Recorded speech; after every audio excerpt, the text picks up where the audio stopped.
तो फिल्म की शुरुआत में सिस्टर यूनिया एक घर में जाती हैं जहाँ की हालत काफी ज्यादा खराब थी। यहाँ हिजू नामी एक बच्चा पोजेशन में था, यानी उसके ऊपर डीमन ने कब्जा किया हुआ था। यहाँ उसके पोजेशन को तोड़ने के लिए पहले एक प्रीस्ट भी आए हुए थे, पर शायद डीमन की पावर से हार गए, क्योंकि आते ही सिस्टर यूनिया की नजर फादर पे गई, जिसके एक कंधे में तलवार स्टैप थी और वो स्टिल खड़े थे। उनका असिस्टेंट भी बहुत ज्यादा डरा हुआ था। ऐसे में सिचुएशन संभालने के लिए सिस्टर यूनिया खुद ही एक्सॉर्सिज्म करने का फैसला करती है। हालांकि वो जानती थी कि कैथोलिक नन्स के लिए ये करना इलीगल है। यहाँ पर एक पिक भी मौजूद था जिसके अंदर डीमन को कैद करके इस पिक को खत्म करके डीमन को खत्म किया जा सकता था। खैर, पहले सिस्टर यूनिया हिजोन के ऊपर काफी सारा होली वाटर डाल देती है और फिर फादर के असिस्टेंट से चर्च की बेल रिंग करने को कहती है, जिसके बाद वो हिजोन का सर पकड़कर कुछ प्रेयर्स करने लगी थी। सिस्टर यूनिया की प्रेयर्स की वजह से जिहोन के अंदर के डीमन को बहुत ज्यादा तकलीफ हो रही थी, इसीलिए जिहोन के कान से खून तक बहने लगा था, लेकिन पोजेशन कम होने को नहीं आ रहा था। सिस्टर यूनिया भी अपनी प्रेयर्स नहीं रोकती और डीमन से डीमन का नाम पूछते हैं, लेकिन वो डीमन नाम बताने के बजाय सिस्टर यूनिया को ही धमकियां देने लगा था। उसे कहता है, तुम इस साल का स्प्रिंग नहीं देखोगी, मैं तुम्हें ऐसी मौत दूंगा कि वो मौत इंसानों में सबसे ज्यादा भयानक होगी। तुम्हारे जैसे प्रीस्ट और फादर्स नहीं, हम जैसे सारे डीमंस को हेल में कैद कर दिया, लेकिन अब ऐसा नहीं होगा। सिस्टर यूनिया उसकी बातें सुनने के साथ साथ अपनी प्रेयर्स पढ़ती जा रही थी, जिसकी वजह से आखिर हिजोन बेहोश तो हो गया, लेकिन वो जानती थी कि हिजोन सिर्फ कंट्रोल में आया है, उसका पोजेशन खत्म नहीं हुआ। इसीलिए हिजोन को चर्च के हॉस्पिटल में एडमिट करवा दिया जाता है। हिजोन की मॉम यहाँ पर डॉक्टर को बताते हैं कि हिजोन को पोजेशन है, लेकिन यहाँ पर डॉक्टर फादर पावलो उसकी बात पे यकीन नहीं करते, क्योंकि उनको खुद पोजेशन और एक्सॉर्सिज्म पे यकीन ही नहीं था। वो इस चीज को नहीं मानते थे कि कोई डिवल एंटिटी या कोई और पावर इंसान की बॉडी पर कब्जा कर सकती है।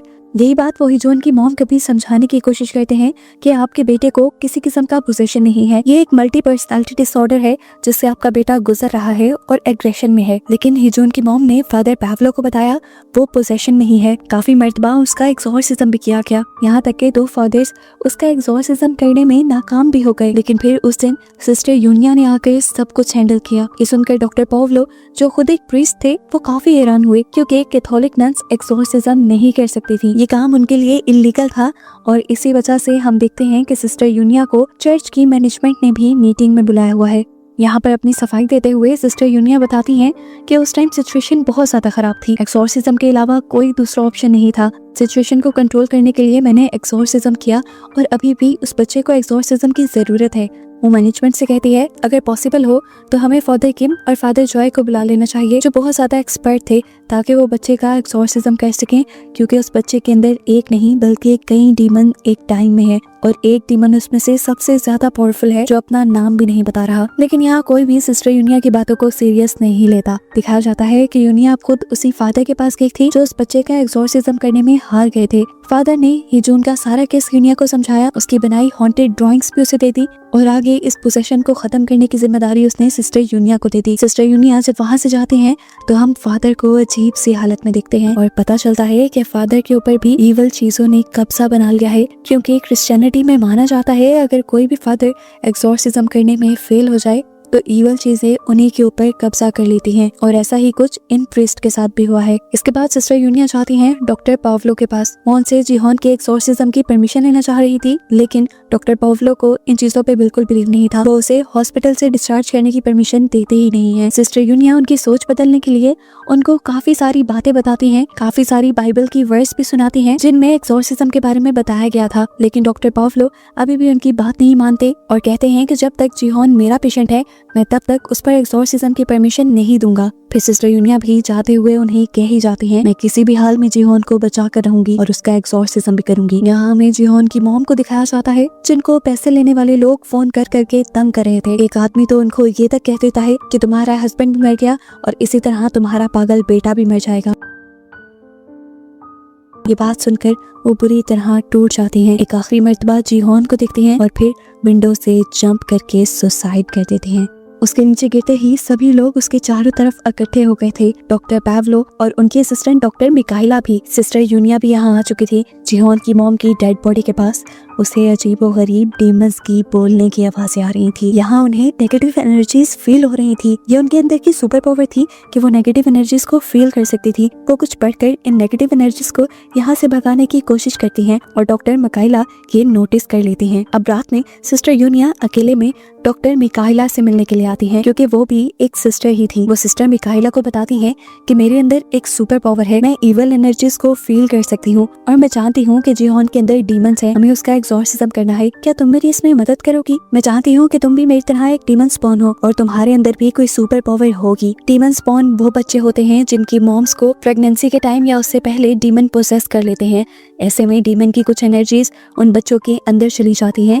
ये बच्चे स्पेशल बन जाते हैं, उनके पास कुछ सुपर पावर्स भी आ जाती हैं। ऐसे बच्चे बहुत अच्छे शेमन बन सकते हैं, यानी दूसरों को डीमन से और उनके पोजेशन से दूर रख सकते हैं। लेकिन डॉक्टर मिकाइला ने ऐसा नहीं किया। वो शेमन नहीं बनी, बल्कि वो एक सिस्टर बन गई और उसके बाद डॉक्टर बन के चर्च के ही हॉस्पिटल में अपनी सर्विसेज देती हैं। डॉक्टर मिकाइला ने यहाँ पर सब लोगों से ये बात छुपाई थी, लेकिन सिस्टर यूनिया को ये सारी बातें इसीलिए पता चल गई थी क्योंकि वो उन्हीं जैसी थी। इसीलिए डॉक्टर मिकाइला गुस्से में जब यहाँ से जाने वाली थी तो सिस्टर यूनिया ने उनके सामने जिहोन की हिस्ट्री रख दी और उनसे रिक्वेस्ट की कि वो उसे देखकर बताएं कि इसका इलाज कैसे किया जा सकता है। डॉक्टर यूनिया के जाने के बाद मिकाइला उन सब चीजों को लेकर अपने घर आ जाती है और घर आकर अपने टैरो कार्ड्स निकालती है, जिससे हमें पता चल जाता है कि उसके पास एबिलिटी थी फ्यूचर को देखने की। और इस टाइम उसे एक अजीब सा विजन आया। उसने अपने विजन में बहुत सारी गोड्स को मरा हुआ देखा। वो अपने टैरो कार्ड्स में से 2 कार्ड्स को पिक करती है, जिसमें से एक डीमन निकलता है और दूसरा हाई प्रिस्टेस। ये देखते ही उसे अपनी जिंदगी का फ्लैशबैक आने लग जाता है। असल में वो पहले अपनी बहन के साथ ये कार्ड रीड किया करती थी। ये दोनों बहनें ही डीमन स्पॉन थी। डीमन स्पॉन के बारे में मैं पहले ही बता चुकी हूँ। मिकाइला की मॉम का डीमन फिर मिकाइला की सिस्टर के अंदर आ गया था। उसका बहुत इलाज करवाया गया, लेकिन आखिर वो मर गई और उसके मरने के बाद से उसकी सोल मिकाइला को डराती रहती है। मिकाइला को उसके बिला वजह विजन्स भी आते रहते हैं, जिनसे वो बहुत डरती है। उसके इस डर का भी इलाज करवाया गया, लेकिन मिकाइला दूर भाग गई। अभी भी जिस टाइम मिकाइला को ये डरावने विजन्स आ रहे थे, तभी वो डर कर उठी। उसने देखा कि उसका फोन बज रहा था। ये सिस्टर यूनिया की कॉल थी। उसने उठाया और सिस्टर यूनिया ने उसे बताया कि मैं तुम्हारे नाइटमेयर्स के बारे में जानती हूँ, क्योंकि मैं ईवल चीजों को सेंस कर सकती हूँ। फिर अगले दिन जैसे तैसे करके सिस्टर यूनिया डॉक्टर मिकाइला को मना ही देती हैं कि वो जिहोन को एक्सोर्सिज्म के लिए लेकर जाएंगी, वो भी एक शेमन के पास। शेमन सिस्टर यूनिया की जानने वाली थी। वो पहले सिस्टर यूनिया के साथ सिस्टर ही थी चर्च में, लेकिन क्योंकि वो भी डीमन स्पॉन थी, इसीलिए वो शेमन बन गई। हाइवॉन जिहोन का रिचुअल शुरू करती है। ये वाटर रिचुअल था। उसे पानी के अंदर जाना था। इस रिचुअल में बहुत सारे जानवरों को पिलाया गया था, क्योंकि जिहोन के अंदर के सभी डीमंस को इन जानवरों में कैद करके इन जानवरों को मारकर उन डीमंस को खत्म करना था। लेकिन वो डीमंस उनकी सोच से भी कई ज्यादा ताकतवर निकले। उन्होंने ये एक्सोर्सिज्म ही पलट दिया, जिसकी वजह से यहाँ सारे जानवर ही जिंदा मारे गए और हाइवॉन बहुत ज्यादा परेशान हो गई। फेल होने के बाद अब इन लोगों को वापस घर जाना था। ये जब वापस जा रहे थे, तब हाइवॉन ने सेंस कर लिया कि सिस्टर यूनिया बीमार है। असल में उन्हें कैंसर था और हाइवॉन ने ये भी सेंस कर लिया कि जल्द ही उनकी मौत हो जाएगी। इसीलिए वो सिस्टर यूनिया को अपना ख्याल रखने को कहती हैं। ये लोग अब अपने चर्च वापस आ जाते हैं, जहाँ पर सबसे पहले डॉक्टर मिकाइला की क्लास लगा लेते हैं डॉक्टर पावलो, क्योंकि ये दोनों उनकी परमिशन के बगैर जिहोन को एक्सोर्सिज्म के लिए ले गए थे। डॉक्टर पावलो कहते हैं, सिस्टर यूनिया का तो पता नहीं, लेकिन आप क्या पागल हो गई थी? क्या आपको भी वो एक्सोर्सिज्म का केस लगता है? वो सिर्फ मेंटल डिसऑर्डर है मिकाइला। याद करो, आज से 17 साल पहले तुम्हें भी था। तुम जब यहाँ आई तो तुम्हारा इलाज हुआ और अब तुम ठीक हो। अब तुम्हें वो ड्राउने विजन्स नहीं आते। जो बात सुनकर मिकाइला ने कहा, I am sorry doctor Pavlo, लेकिन वो विजन्स मुझे आज भी हॉन्ट करती हैं, आज भी डराते हैं। वो अब जैसे ही डॉक्टर पावलो के ऑफिस से बाहर निकली तो उसे एक लेडी मिली, जो उसे बताती है कि मैं खुशी खुशी अब अपने बेटे के पास जा रही हूँ। ये कहते ही उसकी पूरी बॉडी खाली हो जाती है और वो एकदम से गायब हो जाती है। डरकर डॉक्टर मिकाइला जब उसके रूम में जाते हैं तो पता चलता है कि अभी अभी वो औरत मर गई थी और जिससे उसने बात की वो इस औरत की सोल थी। खैर, अब वो घर आ जाती है और घर आने पे उसे बहुत सारी चीजें परेशान कर रही थी। उसे उसके विजन्स हॉन्ट कर रहे थे और वो जानती थी ऐसा इसलिए है कि वो जिहोन की मदद नहीं कर रही। इसीलिए वो सिस्टर यूनिया को कॉल करके कहती है कि वो जिहोन के एक्सोर्सिज्म में उनकी मदद करने के लिए तैयार है। ये लोग अब डॉक्टर पाउलो के साथ ही जिहोन को चर्च के अंदर ले जाते हैं और वहाँ पर उसका एक्सोर्सिज्म शुरू किया जाता है। सबसे पहले सिस्टर यूनिया होली वाटर उसके ऊपर डालती है, जिससे वो बहुत ज्यादा भड़क जाता है, इतना कि उसने पहले सिस्टर यूनिया का ही गला पकड़ लिया और फिर डॉक्टर पावलो का भी। इस डीमन को कंट्रोल करने के लिए मिकाइला को कुछ समझ नहीं आई और उसने उठाकर एक चेयर जीहॉन को मार दी, जिससे उसके अंदर के डीमन थोड़ी देर के लिए रिलैक्स हो गए। जीहॉन होश में आ गया और होश में आते ही रोने लगा। उसने यूनिया की मिन्नतें की कि प्लीज मुझे बचा लो, ये डीमंस मुझे मार देंगे और मैं मरना नहीं चाहता। आज का एक्सॉर्सिज्म इनका फेल हो चुका था। जीहॉन वापस हॉस्पिटल में था। अब डॉक्टर मिकाइला और सिस्टर यूनिया साथ बैठी हुई थी। सिस्टर यूनिया मिकाइला से कहती है, हमें एक्सॉर्सिज्म करने के लिए उस डीमन का नाम जानना है जिसने जीहॉन के ऊपर कब्जा किया हुआ है। नाम जाने बगैर हम उसका एक्सॉर्सिज्म नहीं कर पाएंगे। इस टाइम डॉक्टर मिकाइला सिस्टर यूनिया के सामने ही कार्ड रीडिंग करती हैं और उन्हें बताती हैं कि उन्हें उस डीमन का नाम जानने के लिए और अपने एक्सॉर्सिज्म को परफॉर्म करने के लिए एक तीसरे आदमी की भी जरूरत पड़ेगी। अब मिकाइला और सिस्टर यूनिया चाहती हैं अपने 2 एक्सपर्ट फादर्स को बुलाने के लिए, लेकिन वो बहुत ज्यादा बिजी थे। उनकी कुछ रिलीजियस रैलीज थी जिनको उन्होंने होस्ट करना था, लेकिन वो सिस्टर यूनिया को ये जिम्मेदारी देते हैं कि वो जीहॉन का एक्सॉर्सिज्म अच्छे से करें। अगर एक सिस्टर को एक्सॉर्सिज्म करने की परमिशन मिल ही गई है तो, लेकिन अभी भी उनको तीसरे आदमी की जरूरत थी और वो ये भी नहीं जान पाए थे कि उस डीमन का नाम क्या है। तो फादर उन्हें हिंट देते हैं कि उस डीमन का नाम किसी जानवर के ही नाम पे होगा। अब मिकाइला के मुताबिक उन्हें जीहॉन का एक्सॉर्सिज्म करने के लिए की ऑफ हेवन भी चाहिए होगा, लेकिन की ऑफ हेवन लेना इनके पास की बात नहीं थी। क्रिश्चियंस के लिए वो बहुत इम्पोर्टेंट होता है। इसी के साथ सिस्टर यूनिया हाइवोन से भी मिलने के लिए जाती हैं और एक और मर्तबा उसकी मदद मांगती हैं, लेकिन हाइवोन ने अब उनकी मदद करने से मना कर दिया क्योंकि ये उनका बस का काम नहीं था। साथ ही उन्हें ये भी कहा कि अब लूनर मंथ आने वाला है और इस मंथ में वो बहुत ही ज्यादा ताकतवर हो जाते हैं। इसके बाद ये लोग जब वापस चर्च पहुंचते हैं तो चर्च मैनेजमेंट उनको बुलाती है। सिस्टर यूनिया को बताया जाता है कि उनको अनऑफिशियल एक्सॉर्सिज्म करने की परमिशन तो मिल गई है, लेकिन अथॉरिटीज के मुताबिक उन्हें डॉक्टर पावलो को भी अपने एक्सॉर्सिज्म में साथ रखना होगा। तब सिस्टर यूनिया ने कहा, हम डॉक्टर पावलो को साथ कैसे रख सकते हैं फादर, उनका तो एक्सॉर्सिज्म पे बिलीव ही नहीं है। तब फादर ने कहा, मैं नहीं जानता, लेकिन यही रूल है, एक्सॉर्सिज्म में मैं और डॉक्टर पावलो दोनों आप लोगों के साथ होंगे। अब यहीं पर सिस्टर यूनिया उनसे की ऑफ हेवन भी मांग लेते हैं, जिस पर वो कहते हैं कि की ऑफ हेवन उन्हें नहीं मिल सकता और अगर उन्होंने अनऑफिशियली उसे लेने की कोशिश की तो उनकी सारी अथॉरिटी खत्म कर दी जाएगी। लेकिन खुशकिस्मती से अगले दिन मैनेजमेंट उन्हें की ऑफ हेवन भी दे ही देती है, लेकिन इस शर्त पर कि हर हाल में उन्हें एक ही एक्सॉर्सिज्म के बाद इस डीमन को हेल में पहुंचाना होगा, चाहे उसके अंदर जीहॉन बचे या ना बचे। एक्सॉर्सिज्म शुरू कर दिया जाता है। डॉक्टर पावलो जो भी एक फादर थे वो भी इन तीनों को ब्लेसिंग्स देते हैं और यूनिया अपनी प्रेयर्स पढ़ना शुरू कर देती है। इस मर्तबा उसकी प्रेयर्स कुछ ज्यादा असर नहीं कर रही थी क्योंकि डीमंस पावरफुल हो चुके थे, लेकिन उसने अपनी कोशिश जारी रखी और फिर डीमंस को गुस्सा आना शुरू हो गया। डीमंस ने उसे गालियां दी, उसका मजाक बनाया और उसे बताया कि जब तुम पैदा हुई तब भी तुम्हारी मॉम के अंदर मैं ही था। और ये बात यूनिया को पहले ही पता थी कि वो एक डीमन स्पून है, लेकिन ये नहीं जानती थी कि जीहॉन वाला डीमन ही उसकी मॉम के अंदर भी था। वो उससे उसका नाम पूछती है, लेकिन डीमन नाम बताने को तैयार नहीं था।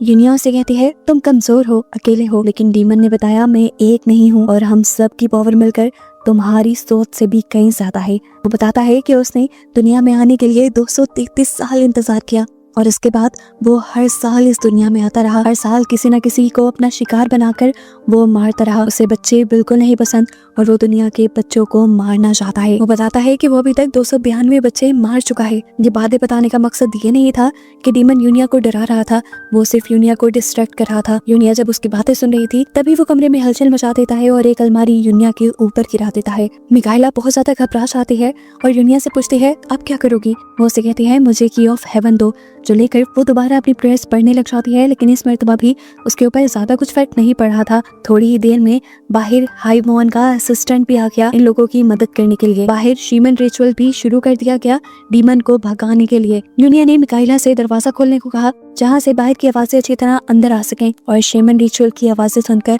अब डीमन भी तड़पने लगा। डीमन के तड़पने से जीहॉन की बॉडी बिल्कुल काली पड़ चुकी थी, लेकिन डीमन ने भी हार नहीं मानी और बाहर बैठे हुए हाइवोन के असिस्टेंट के ऊपर जो कि शीमन रिचुअल कर रहा था उसके ऊपर भी वो चीजें फेंकने लगा और उसे डिस्ट्रैक्ट करने लगा। हाइवोन का असिस्टेंट डरा नहीं और उसने अपना काम जारी रखा। उसने रिचुअल तोड़ा नहीं, जिससे अब डीमन थोड़ा सा कमजोर होने लगा था। जब हर तरफ हलचल मच रही थी तब यूनिया ने डीमन से कहा, तुम मुझे बस अपना नाम बता दो, मैं वादा करती हूँ कि मैं तुम्हें अपनी बॉडी में ले लूंगी। डीमन यूनिया की बात मान लेता है और यूनिया को अपना नाम बता देता है। फाइनली अब यूनिया को नाम मिल चुका था। इसके बाद उसने डीमन से कहा, तुम जीहॉन की बॉडी को छोड़ दो और मेरी बॉडी के अंदर आ जाओ। डीमन जैसे ही जीहॉन की बॉडी को छोड़ता है, यूनिया को एक विजन आता है जिसमें वो और जीहॉन स्पिरिचुअल वर्ल्ड में थे और स्पिरिचुअल वर्ल्ड में जीहॉन उसे शुक्रिया कह रहा था। इतनी देर में यहाँ बहुत तेज हलचल मचना शुरू हो जाती है। हर चीज टूटने फूटने लगती है और आग लग जाती है, क्योंकि डीमन जिहोन की बॉडी को छोड़कर यूनिया की बॉडी में आ रहा था। यूनिया कमजोर पड़ चुकी थी। उसने मिकाइला से कहा, तुम जिहोन को लेकर चर्च में चली जाओ और 3 मरतबा चर्च की बेल रिंग करना, इतनी जोर से कि वो मुझे भी सुनाई दे। मिकाइला उससे पूछती है, तुम क्यों नहीं साथ चल रही? तब यूनिया अपने जिस्म पे हाथ रख के उसे बताती है कि उसने डीमन को अपने अंदर ले लिया था, और ये जानकर वो पूरी तरह टूट गई। ये लोग तेजी से अपनी कार्स की मदद से यहाँ से निकल गए, लेकिन चर्च जाने से पहले ही बहुत सारे डिमोनिक रैट्स ने इनका रास्ता रोक लिया। उनका क्या, यहाँ पर पूरी ही ट्रैफिक को जाम कर दिया इन रैट्स ने। इन्हें जल्दी से जल्दी चर्च की बेल रिंग करनी थी। मिकाइला और हाइवोन का असिस्टेंट जल्दी से जिहोन को लेकर बाहर निकल आए और भागते हुए चर्च तक जाने के लिए निकले। ये जो उनसे चला नहीं जा रहा था, इसीलिए हाइवोन का असिस्टेंट मिकाइला को अकेले ही आगे बढ़ने को कहता है। मिकाइला जाकर फाइनली 3 मरतबा अपने चर्च की बेल को रिंग कर देते हैं। उसकी बेल को रिंग करने से पहले हमने देखा था कि जॉन का जिस्म डिमोनिक पावर्स की वजह से बिल्कुल काला पड़ने लगा था, लेकिन बेल रिंग करने के बाद उसकी बॉडी दोबारा से ठीक हो गई, जिसका मतलब था कि उसके अंदर के डीमंस ने उसे छोड़ दिया है। मिकाइला अब चर्च के अंदर जिहोन को छोड़कर फौरन यूनिया की मदद करने के लिए पहुंचती है। यहाँ हमें दिखाया जाता है सिस्टर यूनिया ने अपनी बॉडी के ऊपर की ऑफ हेवन रख के डीमन को अपने अंदर ही सील कर दिया था, और अपनी बॉडी में डीमन को सील करने के बाद वो आग के अंदर चली गई। उसने सुसाइड कर ली, अपने आप को मार दिया, अपने आप का सेक्रीफाइस दे दिया, और उसके साथ ही डीमन भी मर गया। वो जानती थी कि कैंसर की वजह से वो पहले ही मर जाएगी, इसलिए उसने डीमन को खत्म करने के लिए जिहोन के बजाय अपनी जान को खतरे में डालने का फैसला किया, और ये बात मिकाइला को पहले नहीं बताई। डीमन के खत्म होने के बाद हमें दिखाया जाता है कि अब फादर पावलो का भी माइंड बदल गया था। वो भी एक्सॉर्सिज्म और पोजेशन पे यकीन रखने लगे थे। वो उस जली हुई बिल्डिंग से मिलने वाली की ऑफ हेवन अपनी मैनेजमेंट को दे देते हैं, और कहानी के लास्ट सीन में हमें मिकाइला और जिहोन को दिखाया जाता है, जो एक लंबे सफर पे निकल रहे थे, इस इरादे के साथ कि वो दुनिया में मौजूद बाकी 12 डीमंस को ढूंढकर मार डालेंगे, उन्हें हेल में पहुंचा देंगे। और बस इनके इसी सफर को दिखाते हुए ये मूवी यहाँ खत्म हो जाती है।